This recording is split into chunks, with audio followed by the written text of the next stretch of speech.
আমি একদম শেষ মুহূর্তে মাথা ঘোরাতে পেরেছি, নইলে আমার এই চশমার কাঁচটায় পড়লে আমার চোখটার 12টা বেজে যেত। দয়া করে এটাকে জনরোষ বলবেন না, দুটো বাঁদর রাস্কেল এসে ডিম মেরেছে। আমি তো অবাক হয়ে গেলাম পুলিশের ভূমিকা দেখে। পুলিশ দাঁড়িয়ে দাঁড়িয়ে মজা দেখছিল। ডিমের বদলে যদি বোম ছোড়ে কি হবে, পালিয়ে যাবে, আমার ডেড বডি পড়ে থাকতো। আমি এমনি ডিম খেতে প্রচণ্ড ভালোবাসি, প্রবল ভালোবাসি। ডিমের প্রতি আমার একটা আকর্ষণ আছে। কুণাল ঘোষকে একসময় সামলাতে 150 পুলিশ সামলাতে পারতো না। এই দুটো কুকুর বেড়াল আমায় কি করবে? আমি মমতা বন্দ্যোপাধ্যায়ের বাড়িতে এসেছিলাম, আমার নেত্রী মিটিং হচ্ছিল বা আমাদের সিনিয়র নেতৃত্ব ছিলেন। আমি বেরোচ্ছি, বেরোবার সময় সাংবাদিক বন্ধুরা যেমন আমাকে দাঁড় করান, আমি দাঁড়িয়েছি, আপনারা ছিলেন। এবার আমি সেখানে দাঁড়িয়ে আপনাদের প্রশ্নের উত্তর দিচ্ছি। এবার আমার গোটা আমার আমার আমার আমার দৃষ্টিটা আপনাদের ক্যামেরায়, ফলে চারপাশের মুভমেন্ট আমি দেখতে পাচ্ছি না, এবং আমি নিরস্ত্র এবং হাঁটাহাঁটির মধ্যে নেই, দাঁড়িয়ে। তো সেটা ওদের টার্গেট সুবিধা হয়েছে। দুটি ছেলে ছিল, একটি ছেলে তাকে আইডেন্টিফাই করা গেছে, একটি ছেলে ডিম মারলো।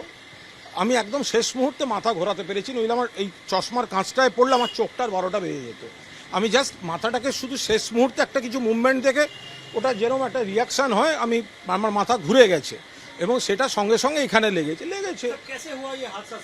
कैसे हुआ? आप तो थे वहाँ पर। मैं यहाँ ममता दीदी का घर से निकल रहे थे, वो तो जेट कैटेगरी है, ममता दीदी जेट कैटेगरी। তো ওনার বাড়ির সামনে দাঁড়িয়ে যদি কেউ, দেখুন এটা তো কোনো, প্রথম কথায় দয়া করে এটাকে জনরোষ বলবেন না, দুটো বাঁদর রাস্কেল এসে ডিম মেরেছে। এই সংস্কৃতিটা বিজেপি আরে হ্যাঁ, ও তো ওরা জানে যে আমরা এখানে আছি। আরো অনেক সিনিয়র ছিলেন। এখন ও अगर सौगत राय, शोभनदेव चट्टोपाध्याय, कल्याण बनर्जी, मदन मित्र, विमान सीनियर लोग यहाँ पर थे, तो अगर कोई दूसरा सीनियर लोगों का ऊपर ये क्या हो रहा है? ममता दीदी का घर में तो कोई नहीं आएगा। ये क्या है? हम यहाँ से रास्ते से जा रहा है, हम यहाँ से निकल रहे हैं, और हम क्यों खड़ा हुआ? मैं तो आप लोग का रिक्वेस्ट में, पहले मैं क्या बोला, आज कोई बोलने का कुछ नहीं है, तो आप लोग रिक्वेस्ट किया, मेरे खड़ा हो गया। ये क्या मेरा दोष है? আপনারা দয়া করে এই জনরোষ আর বিক্ষোভ কথাটি বলবেন না।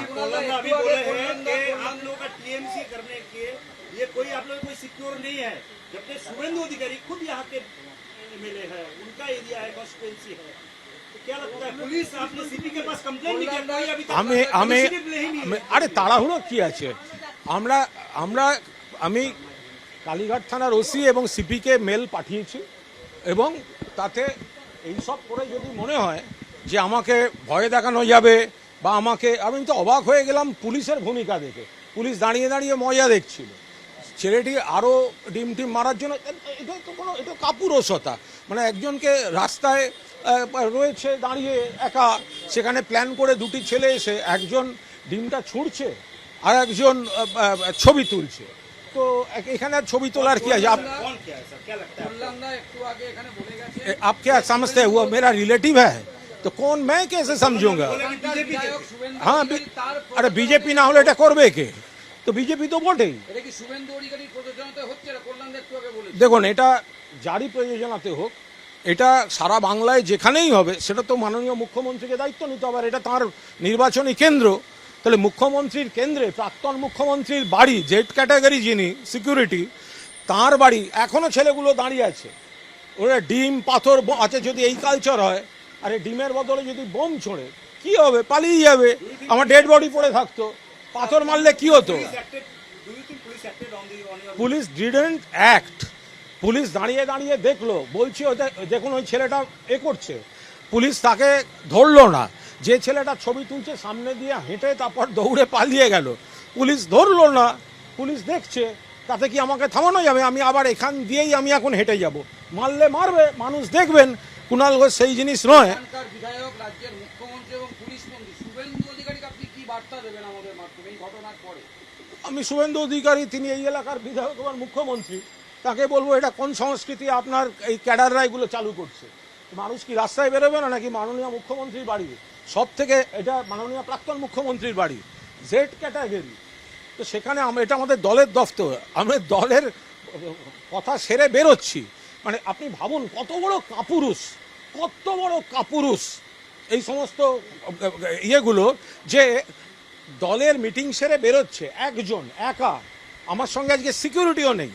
বিধায়ক হিসেবে আমি যে সিকিউরিটি পাই সেই সিকিউরিটিও আজকে আমি নিয়ে নিই, আমি একা ঘোরাঘুরি করি, আমার তো কোথাও প্রবলেম হয় না, আমার ভয়ও করে না। এখন যদি আপনি তো রাস্তায় জানেন না কোন কুকুর পাগলা কখন কে কামড়াতে আসে, তো সেইটার জন্য তো রাস্তায় হাঁটা বন্ধ করা যায় না। তো সুতরাং আমি হাঁটি, এবার আপনারাই আমাকে দাঁড় করিয়েছেন। আপনারা কি করে নিশ্চিত হচ্ছেন যে এই ছেলেটি বিজেপির কর্মী? তার অত কৈফিয়ত তো আমি দেবো না, আপনারা দেখুন না, শুধু কর্মী, তারপরে আর কি কি আছে সেগুলোও বেরোবে। ফলে আমরা এটা, এই গাড়ি আমার এখানে আনতে হবে না, আমি ওখান দিয়ে হেঁটে যাব। আমাকে কজন মারে, কতখানি মারে, আজকে যদি পাথর মারতো আমার এই চোখটা 12টা বাজতো। কারণ কি, কাঁচ আসছিল তো কাঁচের ওপর, আমি শেষ মুহূর্তে মাথাটা ঘোরাতে এখানে লেগেছে। আমি এমনি ডিম খেতে প্রচণ্ড ভালোবাসি, প্রবল ভালোবাসি, ডিমের প্রতি আমার একটা আকর্ষণ আছে। তো এখন আমি অমলেট, পোচ, সেদ্ধ আমি ডিম খাই। এখন সেটা নয় কেউ মেরে বীরত্ব দেখাতে গেছে, এসব জানোয়ার এইভাবে আমাকে থামাতে পারবে না। আমাকে রাস্তায় 100 ডিম মারবে, 1000 ডিম মারবে, গায়ে হাত দিয়ে মারবে, আমি কুণাল ঘোষ যেরম আছি এসব কুকুরের মতো পালাতে হবে। তো সামনে তো আর দাঁড়িয়ে থাকার, ওই দূর থেকে ছোঁড়া ছাড়া এসব বীরেরা কোথায় ছিল, তাও তো পালিয়ে গেল। আবার কয়েকটা দলবল নিয়ে দাঁড়িয়ে আছে, এবার হিন্দিতে বলছে। প্রথমে এখানে জিজ্ঞেস করেছে, ওখানে আমাদের ছেলেরা ছিল, জানালো ইহা পর কুণাল ঘোষ নিকল রহে হ্যাঁ। ওখান থেকে একটা কিছু এসছে, তারপর অ্যাটাক হয়েছে, তারপরে কোন হ্যাঁ প্রশ্ন এসছে, তারপরে এখান থেকে কে উত্তর দিয়েছে, তারপরে বলার পর আবার বলেছে আভি ভি ইয়ে আদমি আন্ডার মে হ্যাঁ। তা ওদেরকে বলেছে ওখানে থাকতে, আমাদের কাছে ছবি এসে গেছে কারা কারা আছে গুচ্ছ ডিম নিয়ে। তা আমি বললাম আমাকে কটা ডিম দাও না, আমি ওদিক থেকে মারলে আমিও 2টো ডিম মারি। কিন্তু এইসব করে থামানো যাবে না, এইসব বাঁদরামি মাননীয় মুখ্যমন্ত্রী সারা বাংলা এবং আপনার কেন্দ্র এগুলো প্রশ্রয় দেবেন না। আর এইসব এটা হয় না, এটা হতে পারে না। একটা লোক রাস্তায় নিরস্ত্র দাঁড়িয়ে সাংবাদিকদের সঙ্গে কথা বলছে, এদের সঙ্গে আমার কোনো শত্রুতা নেই, এখানে কোনো উত্তেজনা নেই, এর সঙ্গে জনরোষের কোনো সম্পর্ক নেই, অসভ্যতা করা এবং ভয় দেখানোর জন্য। এরপরে আমি যেখানে আছি আমাদের বিভিন্ন এলাকা থেকে, আমার এলাকা থেকে পরপর ছেলেরা ফোন করছে, দাদা সব আমরা এখানে আসছি। আমি প্রত্যেককে বারণ করেছি কেউ আসবে না।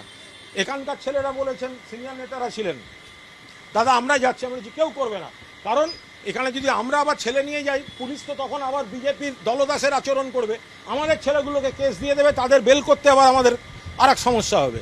ফলে আমি যাব, তারা যদি মারার হয়, ছবি তোলার হয় তুলবে, তাতে ওরা এইভাবে কণ্ঠরোধ করা যায়নি, এইভাবে কণ্ঠরোধ করা যায় না। আর কুণাল ঘোষকে গায়ে হাত দিয়ে মেরে, আরে কুণাল ঘোষকে একসময় সামলাতে 150 পুলিশ সামলাতে পারতো না।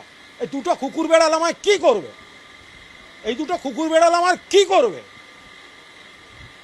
আমি ওখান দিয়েই যাব, মারার হলে আপনাদের সামনে মারুক, আপনারা ছবি তুলুন, আমি মার খেতে যাচ্ছি, পাথর মারলে মারুক, বোম মারলে মারুক, ডেড বডি পড়ে থাকবে, কিন্তু আমি ওইখান দিয়েই যাব, তারপর যা হবার হবে।